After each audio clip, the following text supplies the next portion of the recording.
जनाब आईजी सिंध गुलाम नबी मेमन की ज़ेर सदारत शोबा ड्राइविंग लाइसेंस व ट्रेनिंग ब्रांच की कारकर्दगी से मुतालिक जायज़ा इजलास।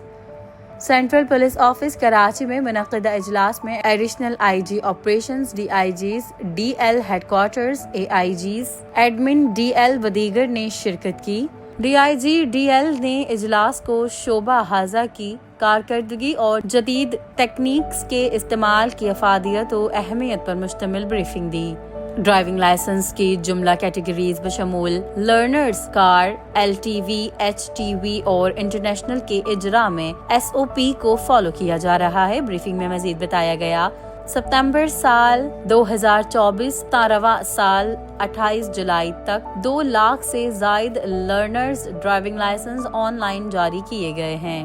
मज़कूरा दौरानिये में 8,000 इंटरनेशनल और 16,000 से जायद लाइसेंस की ऑनलाइन तजदीद की गई। ऑनलाइन लाइसेंस के इजरा से रश में कमी आई है।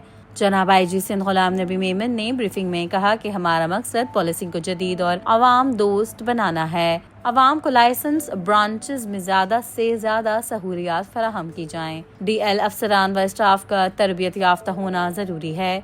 पक्के और मुस्तकिल ड्राइविंग लाइसेंस के इजरा में तमाम शोबों का मुत्तफिक होना ज़रूरी है।